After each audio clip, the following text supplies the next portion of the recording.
الحمدللہ وکفا وسلام علی عبادہ الذین اصطفیٰ اما بعد فاعوذ باللہ من الشیطان الرجیم بسم اللہ الرحمن الرحیم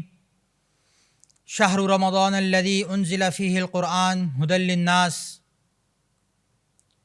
معزز ناظرین کرام، السلام علیکم ورحمۃ اللہ وبرکاتہ۔ الحمدللہ رمضان المبارک کا بابرکت مہینہ ہم پر سایہ فگن ہے،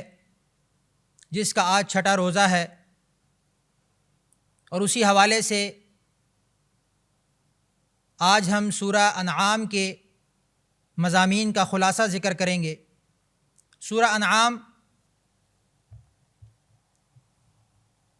جیسا کہ اس کے نام سے ظاہر ہے، عربی میں انعام مویشی کو کہتے ہیں، جانوروں کو، چوپایوں کو کہتے ہیں۔ تو چونکہ اس سورت کے اندر جانوروں کا ذکر ہے، اس اعتبار سے اس کا نام انعام رکھا گیا، اور مختلف جانوروں کے حلال اور حرام ہونے کا تذکرہ ہے، تو یہ اس کی وجہ تسمیہ بنی۔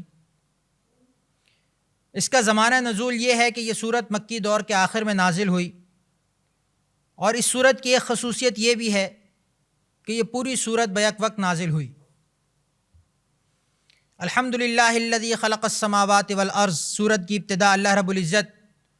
اپنی تخلیق کے واقعے سے کر رہے ہیں کہ تمام تعریفیں اس ذات کے لیے ہیں کہ جس نے زمین اور آسمان کو پیدا کیا، وجعل الظلمات والنور،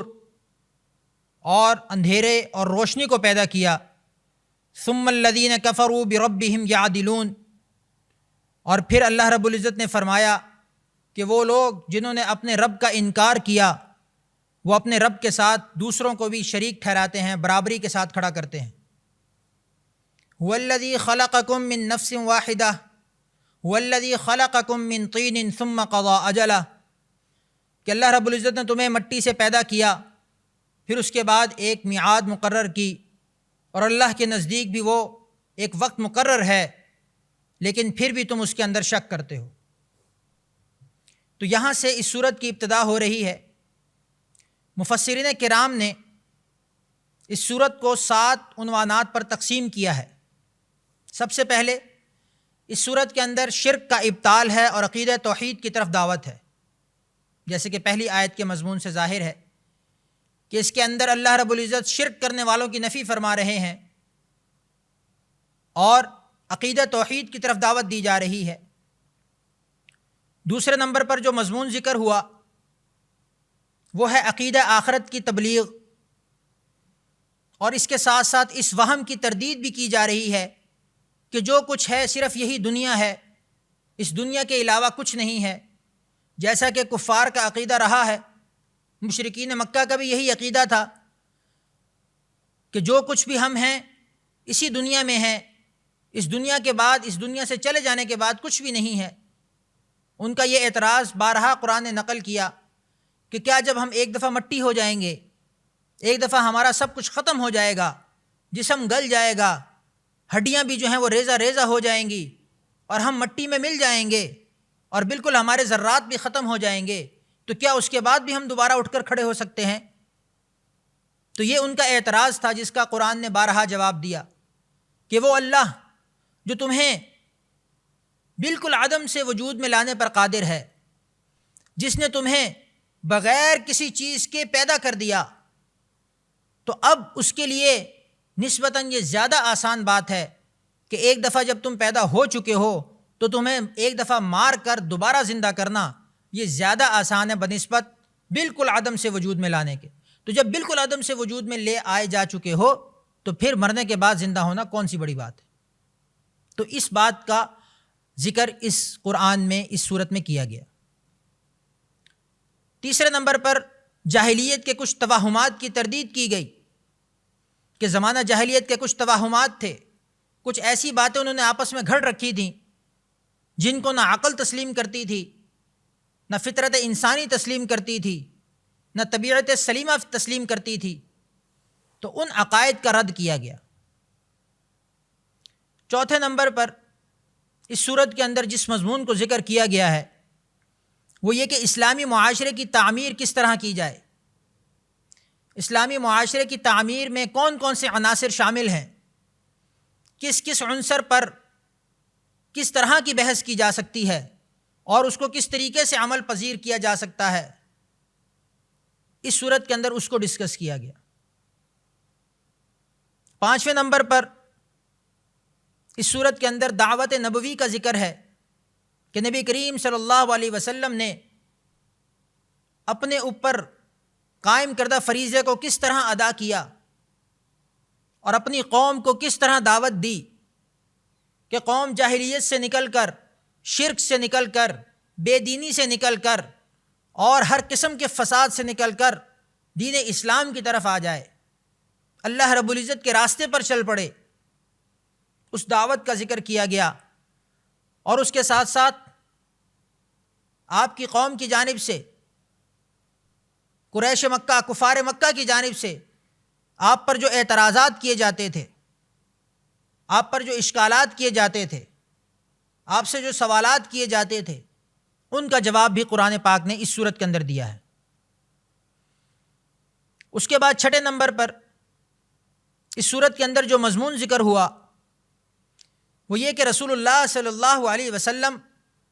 اور دیگر مسلمان جب وہ اسلام لے کر آئے، اپنے نبی کریم صلی اللہ علیہ وسلم کے ساتھ شریک ہو گئے، تو ان پر کس قسم کی مشقتیں اور تکلیفیں آئیں، کس طرح کی مشکلات کا انہوں نے سامنا کیا، ان مشکلات کا ذکر ہے،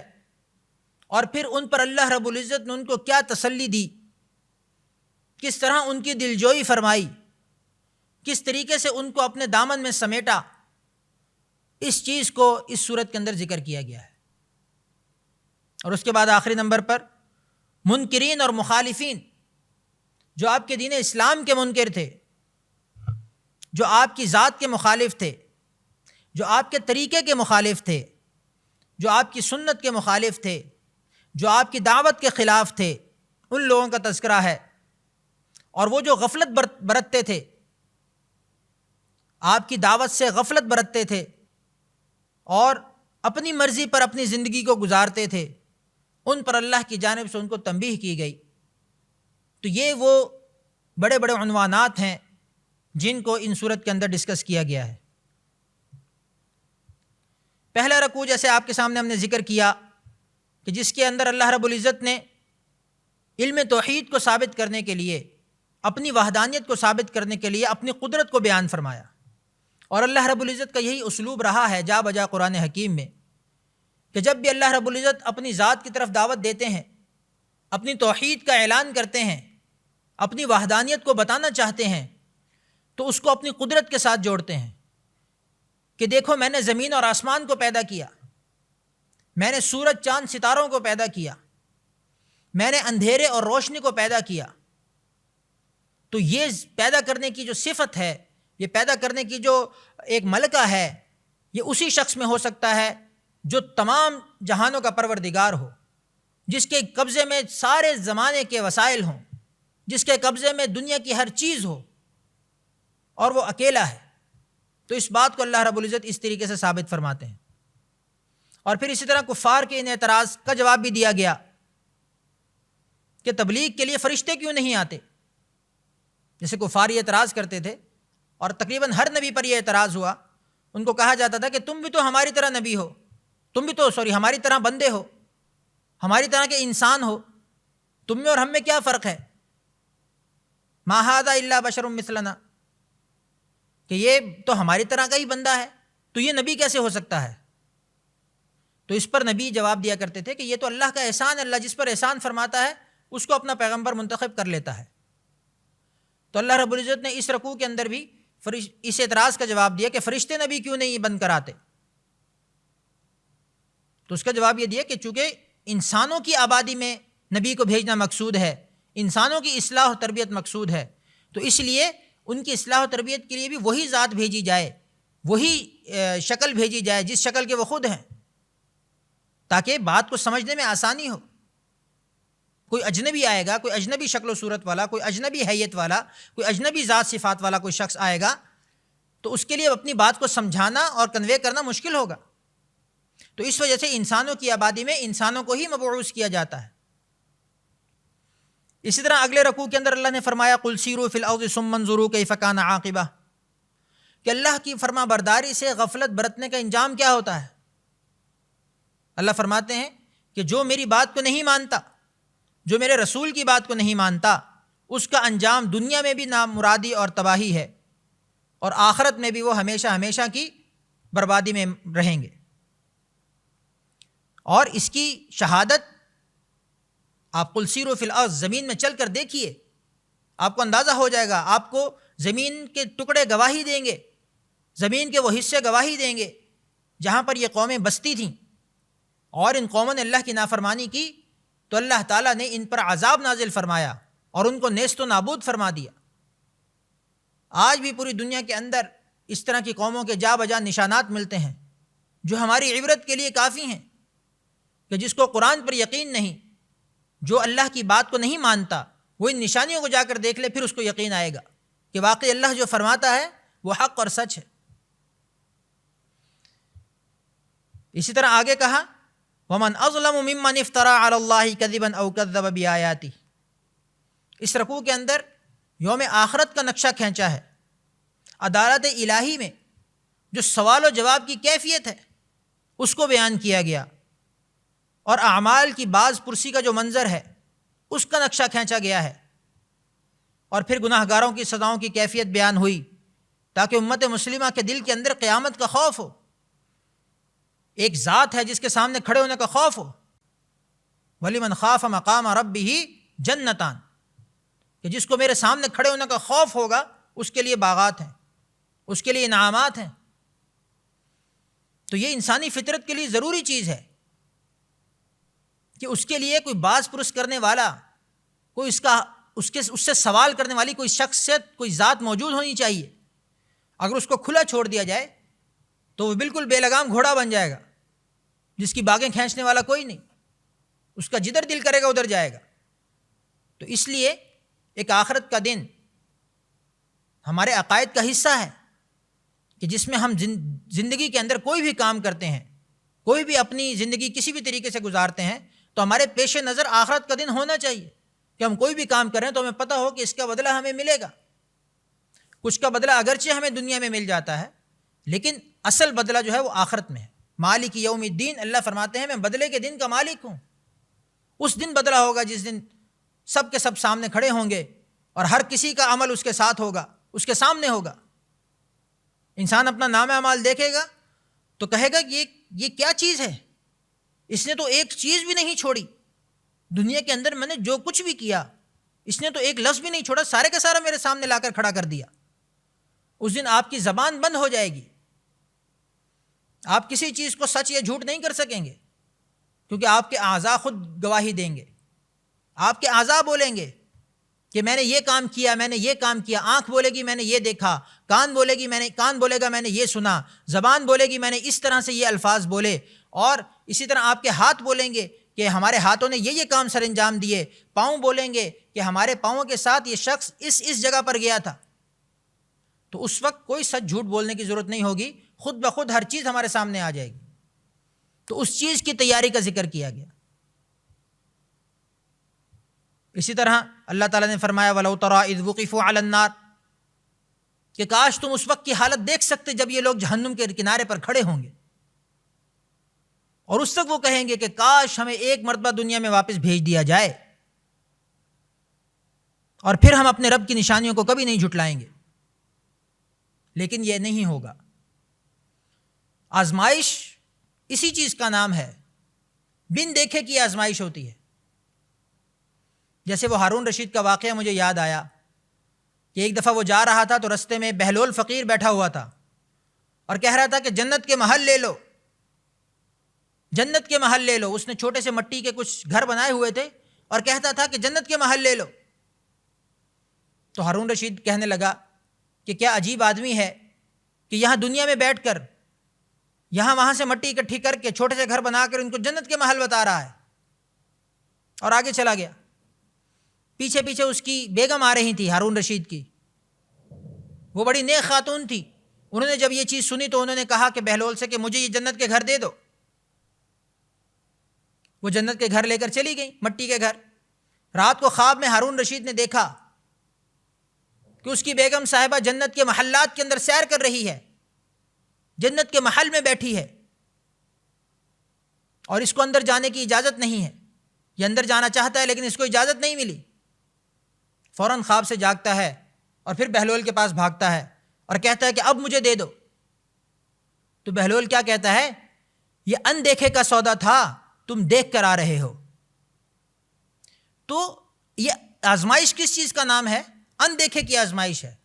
ایمان کس چیز کا نام ہے؟ غیب پر ایمان کی بات ہے۔ ہم نے اللہ کو نہیں دیکھا، ہم نے اپنے نبی کو نہیں دیکھا، ہم نے فرشتوں کو نہیں دیکھا، ہم نے قبر کے بعد کی زندگی کو نہیں دیکھا، ہم نے آخرت کے بعد کے احوال کو نہیں دیکھا۔ جنت ہماری آنکھوں سے اوجھل ہے، دوزخ ہماری آنکھوں سے پرے ہے، میزان کو ہم نہیں جانتے وہ کس طرح کی چیز ہے، لیکن ایمان اس چیز کا نام ہے کہ ہم ان سب چیزوں پر ایسے ایمان لائیں جیسے کہ وہ ہمارے سامنے ہیں۔ اگر اس میں کسی بھی قسم کا شک و شبہ ہے، کسی بھی قسم کی کمی بیشی ہے، تو وہ کمی بیشی نہ صرف ہمارے اعمال پر اثر انداز ہوگی بلکہ ہمارے نتیجے پر اور ہماری جزا سزا پر اثر انداز ہوگی۔ تو اس اعتبار سے فرمایا گیا کہ جب ایک دفعہ تم وہاں پہنچ گئے اب واپسی نہیں ہوگی، ابھی جو کرنا ہے کر لو، یہی موقع ہے، یہی وقت ہے، بعد میں موقع نہیں دیا جائے گا۔ اسی طرح اگلے رکوع کے اندر قد خسر الذین کذبوا بلقاء اللہ، دنیا کی بے ثباتی اور بے حقیقت ہونے کا بیان ہے کہ دنیا تو اللہ رب العزت کے نزدیک بالکل ہی حقیر چیز ہے، اس کے پیچھے پڑنے والا وہ نامراد اور خسارے میں پڑنے والا ہے۔ والعصر، اللہ پاک زمانے کی قسم کھا کے کہتے ہیں ان الانسان لفی خسر، انسان سراسر خسارے میں ہے۔ اگر وہ دنیا کے پیچھے لگے گا، اللہ نے دنیا کی مثال قرآن کے اندر بہت ہی حقیر چیزوں کے ساتھ دی ہے۔ دنیا دھوکے کا گھر ہے، دنیا مچھر کا پر ہے،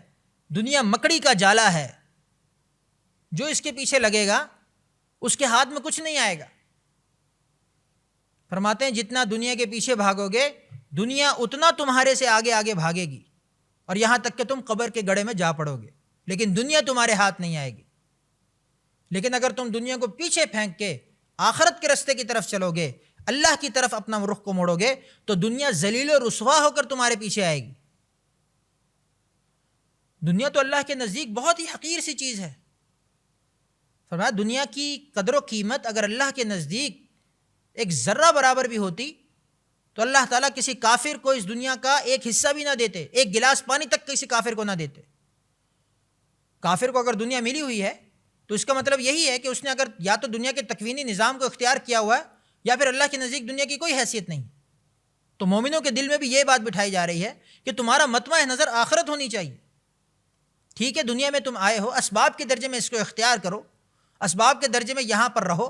اسباب کے درجے میں یہاں کی جو اسباب ہیں اور جو وسائل ہیں ان کو استعمال کرو، لیکن ہر بات میں تمہارا مطمع نظر آخرت ہونی چاہیے۔ اسی طرح اگلی آیت کے اندر اللہ رب العزت نے فرمایا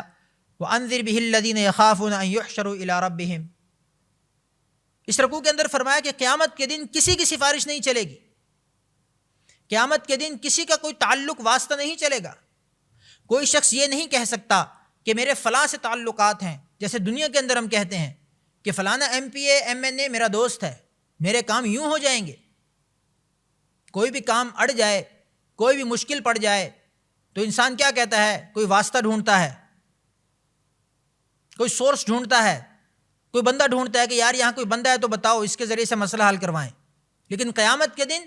صرف ایک اعمال کا سکہ چلے گا اور کوئی تعلق واسطہ نہیں چلے گا، جیسے اعمال ہوں گے ویسی ہی جزا سزا ہوگی۔ تو اسی لیے عمل صالح کی بیان کیا کہ عمل صالح ہی ہولناک عذاب سے بچا سکتا ہے۔ اور پھر اسی طرح اللہ کی قدرت کا بیان ہوا وَهُوَ الْقَاهِرُ فَوْقَ عِبَادِهِ وَيُرْسِلُ عَلَيْكُمْ حَفَظَةً، کہ اللہ کی قدرت بیان ہو رہی ہے کہ اللہ اپنے بندوں پر پوری طرح قادر ہے، اللہ کے احکام سے سرتابی کر کے پھر بچنا محال ہے۔ آپ اللہ کی نافرمانی کر کے، اللہ کے احکامات سے روح گردانی کر کے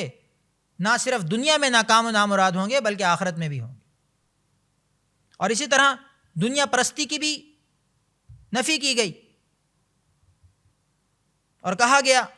کہ جو شخص بھی دنیا کے پیچھے لگتا ہے ایسے لوگوں کی صحبت سے بھی بچا جائے جو لوگ خدا اور اس کے رسول سے اعراض کرتے ہیں، تم بھی ان سے اعراض کرو۔ پھر فرمایا قل اندعو من دون اللہ ما لا ينفعنا ولا يضرنا، کہ جو اللہ کے علاوہ کسی اور کو پکارتا ہے، اللہ کے ساتھ کسی کو شریک ٹھہراتا ہے، تو وہ شخص نامراد ہے، اس کے لیے کوئی فائدہ نہیں، نہ دنیا کا فائدہ ہے نہ آخرت کا فائدہ ہے۔ اس رکوع کے اندر شرک کی برائیوں کو بیان فرمایا اور اس کے بعد قیامت کی نشانیوں کو اور قیامت کے احوال کو بیان فرمایا تاکہ پتہ چلے کہ شرک کا نتیجہ کیا ہوگا۔ اور پھر اس کے بعد حضرت ابراہیم علیہ السلام اور ان کے والد کا وہ مشہور مکالمہ ذکر ہے کہ جس میں انہوں نے اپنے والد آزر کو بت پرستی پر اور بت بنانے پر ٹوکا تھا اور یہ کہا تھا کہ تم اور تمہاری قوم گمراہی پر چل رہی ہے۔ اور اس کے بعد حضرت ابراہیم علیہ السلام کی ان دلیلوں کا ذکر ہے جو انہوں نے ستارہ پرستوں کے مقابلے میں پیش کی اور یہ بتایا کہ رب صرف اور صرف اللہ کی ذات ہے، سجدے کے قابل، جھکنے کے قابل صرف ایک ذات ہے اور وہ اللہ کی ذات ہے، بندگی کے لائق صرف ایک ذات ہے اور وہ اللہ کی ذات ہے۔ اور آخر میں کہا کہ ہدایت پر صرف وہی شخص ہے جو ایمان لایا اور اپنے ایمان کو اس نے ہر قسم کی گمراہی سے محفوظ رکھا۔ وَتِلْكَ حُجَّتُنَا آتَيْنَاهَا إِبْرَاهِيمَ عَلَىٰ قَوْمِهِ، اگلے رکوع کے اندر حضرت ابراہیم علیہ السلام کی رسالت کا تذکرہ ہے اور اس کے بعد ایک ساتھ 18 انبیاء کرام علیہ السلام کا ذکر کیا گیا، جن میں حضرت ابراہیم علیہ السلام، حضرت داؤد علیہ السلام، حضرت سلیمان علیہ السلام، حضرت ایوب علیہ السلام، حضرت یوسف، حضرت ہارون، حضرت یحییٰ، حضرت عیسیٰ، حضرت الیاس، حضرت اسماعیل، حضرت یونس، حضرت لوط علیہ السلام کا تذکرہ ہے۔ اور یہ بتایا گیا ہے کہ ان تمام انبیاء کرام علیہ السلام کی دعوت بھی وہی تھی جو قرآن کی دعوت ہے، یعنی آخرت پر عمل، آخرت پر ایمان اور عمل صالح کی ترغیب۔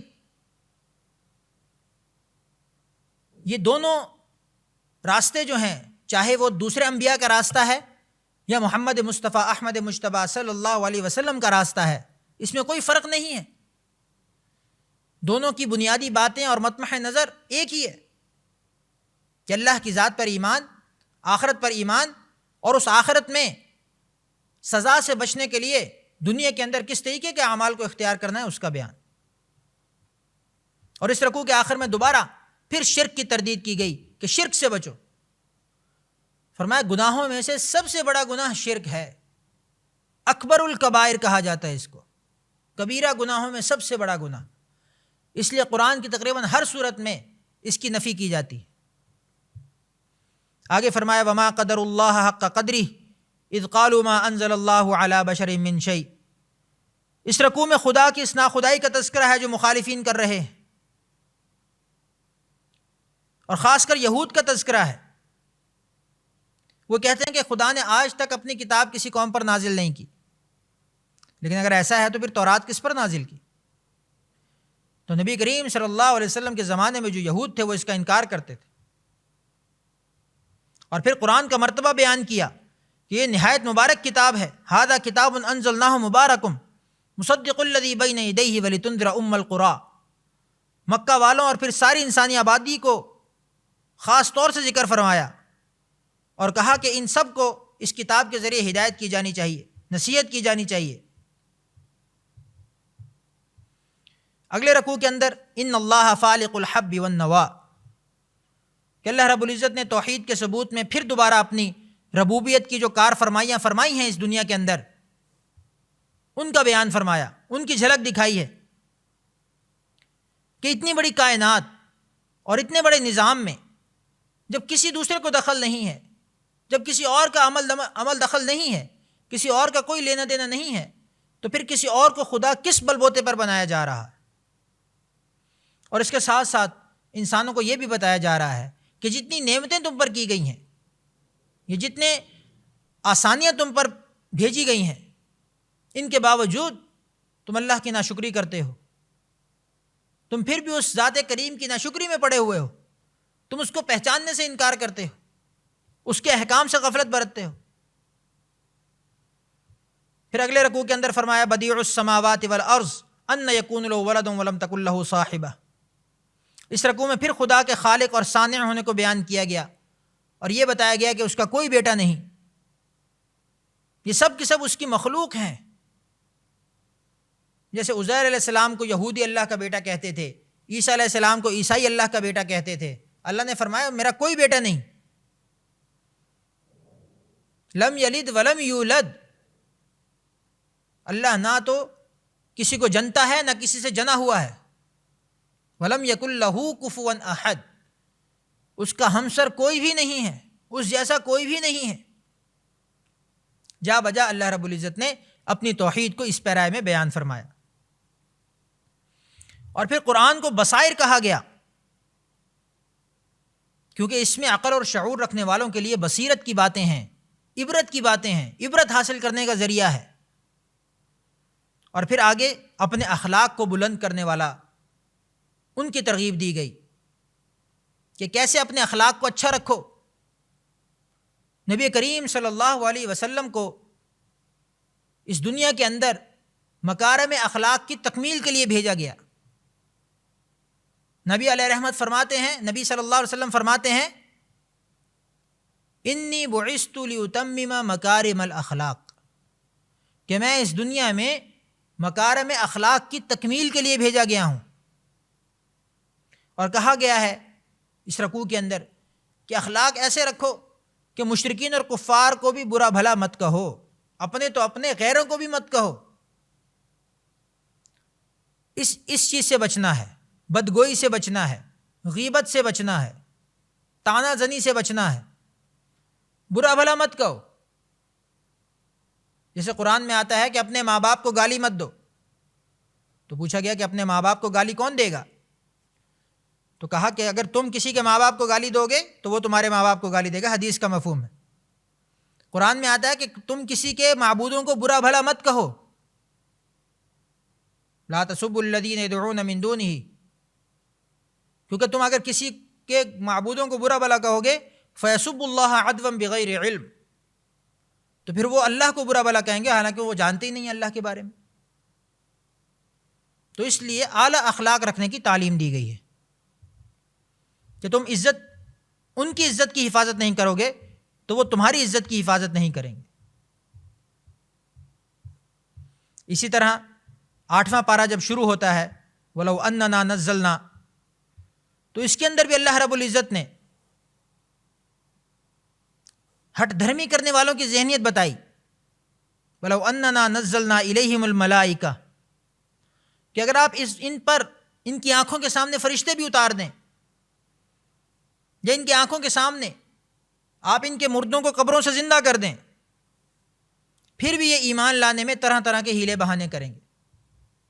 پھر بھی یہ ایمان نہیں لائیں گے۔ کیونکہ بے سمجھ کو سمجھانا تو آسان ہے، جس کو کسی چیز کے بارے میں علم نہ ہو اس کو سکھانا تو، اس کو سمجھانا تو آسان ہے، لیکن جو پہلے سے جانتے ہیں جیسے ابو جہل وغیرہ ہیں، یہ نبی کی نبوت کو جانتے تھے، یہ نبی کی نبوت کے قائل تھے، یہ نبی کو نبی سمجھتے تھے، لیکن زبان سے کہنے سے ڈرتے تھے کہ سرداری چلی جائے گی، بادشاہت ختم ہو جائے گی۔ تو ایسے لوگوں کو سمجھانے کا تو کوئی فائدہ نہیں، ایسے لوگوں کو آپ نہیں سمجھا سکتے جو پہلے سے سمجھے ہوئے ہیں، کس بنیاد پر سمجھائیں گے؟ تو اس لیے ایسے جو ہٹ دھرم لوگ ہیں، جو ضدی اور ڈھیٹ لوگ ہیں، ان کو سمجھانے کا کوئی فائدہ نہیں، وہ آپ سے معجزہ مانگنے کے بعد بھی نہیں مانیں گے۔ اور فرمایا معجزے کے بعد تو پھر اللہ کی طرف سے حجت تمام ہو جاتی ہے، معجزے کے بعد بھی جو ایمان نہیں لاتا اللہ کی طرف سے فوراً عذاب آ جاتا ہے۔ قوم سمود نے صالح علیہ السلام سے اونٹنی کا معجزہ مانگا کہ جو سامنے پہاڑ ہے اس سے ایک اونٹنی نکالو جو خود بھی حاملہ ہو اور اسی وقت وہ بچہ جنے، تو اللہ کے حکم سے ایسا ہو گیا۔ لیکن جو سرکش لوگ تھے، جو باغی لوگ تھے، انہوں نے پھر بھی اس بات کو نہیں مانا اور اس اونٹنی اور اس بچے کے پیچھے لگ گئے، حتیٰ کہ اللہ رب العزت نے ان کو تباہ و برباد کر دیا۔ تو یہ جو ہیلے بہانے کریں گے اللہ رب العزت ان کو معاف نہیں کریں گے۔ اگلے رکوع کے اندر فرمایا اومن کان میتا فاحییناہ وجعلنا لہ نورا، کہ خدا کے نافرمانوں کو اپنے اعمال خوشنما معلوم ہوتے ہیں، وہ جو کام کر رہے ہوتے ہیں ان کو وہ بڑے اچھے لگ رہے ہوتے ہیں، اور کبھی کبھی تو ان کی توجیہ اور تفصیل بھی بیان کرتے ہیں کہ یہ دیکھیں یہ تو اس وجہ سے ایسے ہے، یہ تو اس وجہ سے ایسے ہے، اس وجہ سے دیکھو یہ ٹھیک چل رہا ہے کام، تو ان کو اپنے ہی کام اس طرح کے معلوم ہوتے ہیں۔ تو اللہ تعالیٰ نے فرمایا کہ اسی وجہ سے پھر وہ خدا کی طرف رجوع نہیں کرتے اور نہ آخرت سے ڈرتے ہیں۔ یہ حقیقت میں ان کا فریب نفس ہے جو ان کو گمراہی کی طرف ہی لے کر جا رہا ہے۔ تو اس اعتبار سے ہمیں اللہ کی طرف متوجہ ہونا چاہیے کہ کوئی بھی کام اگر غلط ہو رہا ہے تو فوراً اس میں توبہ کی طرف جانا چاہیے، نہ کہ اس کے اوپر ہم جمع ہو جائیں، اس کے اوپر ہم اپنے آپ کو اکٹھا کر لیں، اس کے اوپر ہی ہم اسٹرکٹ ہو جائیں، ایسا نہ ہو، بلکہ جب بھی اندازہ ہو کہ یہ گناہ کا کام ہے، غلط کام ہے، تو فوراً اس سے توبہ کر لی جائے، کیونکہ ورنہ ڈر ہے کہ کہیں آپ کے دل پر مہر نہ لگ جائے، کہیں ہمارے دلوں پر مہر نہ لگ جائے کہ جب تک اللہ کی طرف سے استدراج چلتا ہے، ڈھیل چلتی ہے، انسان چلتا رہتا ہے، لیکن اگر وہ خود سے اللہ کی طرف نہ لوٹے تو پھر جب اللہ رسی کھینچتا ہے تو پھر بڑی تکلیف ہوتی ہے۔ تو اس لیے جب تک اللہ کی رسی دراز ہے اس سے فائدہ اٹھائیں، اس کا ناجائز فائدہ نہ اٹھائیں۔ پھر اللہ تعالیٰ نے یا معشر الجن والانس اپنی مخلوق میں سے دونوں گروہوں کو ذکر کیا کہ کوئی انسان ہو یا کوئی جن ہو، ان دونوں کی ہدایت کے لیے اللہ نے نبی کو بھیجا ہے، اور اسی طرح اللہ کی سنت ہے کہ بغیر اتمام حجت ہوئے کوئی بستی تباہ نہیں ہوتی، لیکن جب اتمام حجت ہو جائے، خدا کا تذکرہ ہو جائے، خدا کی قدرت ظاہر ہو جائے، اس کے بعد پھر کوئی نہیں مانتا تو اللہ تعالیٰ بستیوں کو تباہ کر دیتا ہے۔ پھر آگے اللہ رب العزت نے بہت سارے انعامات کا ذکر کیا کہ سواری اور گوشت کمانے کے لیے جانور پیدا کیے، اور چند حلال جانوروں کا ذکر کیا، اور پھر بتوں پر چڑھاوے کا جو مشرکانہ ایک رواج تھا اس کو ختم کیا، اس کی نفی بیان کی کہ یہ مشرکانہ رسم ہے کہ بتوں پر تم چڑھاوے چڑھاتے ہو، غیر اللہ کے نام پر تم کوئی بھی چیز قربان کرتے ہو، یہ جائز نہیں ہے، حرام ہے۔ اس طرح اللہ نے آگے فرمایا قل تعالوا اتل ما حرم ربکم علیکم، اس رکوع کے اندر 10 باتوں کو بتایا، 10 کبیرہ گناہوں کا ذکر فرمایا کہ ان کا ارتکاب کرنا کبیرہ گناہ ہے، جس میں شرک ہے، والدین کی نافرمانی ہے، اولاد کا قتل ہے، زنا ہے، ناحق قتل ہے، یتیم کا مال بلا وجہ کھانا ہے، ناپ تول میں کمی بیشی کرنی ہے، عدل و انصاف نہ کرنا، عہد شکنی کرنا، اسلام پر نہ چلنا، یہ سارے وہ بڑے بڑے گناہ ہیں، یہ وہ کبیرہ گناہ ہیں جن کی توبہ کے بغیر معافی نہیں ہے۔ مرنے سے پہلے توبہ ضروری ہے، اگر خدا نہ خواستہ انہی پر اس کی موت ہو گئی تو آگے کی منزلیں بڑی سخت ہیں۔ اور اسی طرح آخری رکوع کے اندر بتایا وَهَذَا كِتَابٌ أَنزَلْنَاهُ مبارک، کہ قرآن کے نزول کے بعد اب حجت تمام ہو گئی، اب کوئی یہ نہیں کہہ سکتا کہ ہمارے اوپر کوئی کتاب نہیں آئی، ہمارے اوپر کوئی رسول نہیں آیا، ہمیں کسی نے اللہ کی ذات کا تعارف نہیں کروایا، ہم پر کوئی آیت نازل نہیں ہوئی، بلکہ قرآن کے بعد اب تمام حجت پوری ہو گئی۔ اب جو عمل کرے گا اس کو اللہ تعالیٰ پار لگائیں گے، اور جو اب بھی نافرمانی کرے گا اللہ تعالیٰ کی پکڑ بہت شدید ہے، اِنَّ بَطْشَ رَبِّكَ لَشَدِيدٌ۔ اس ماہ مبارک میں ہماری دعا ہے کہ اللہ رب العزت ہمیں اپنی پکڑ سے محفوظ فرمائے اور سیدھے راستے پر چلائے اور جنت کے راستے پر رکھے۔ وآخر دعوانا ان الحمد للہ رب العالمین۔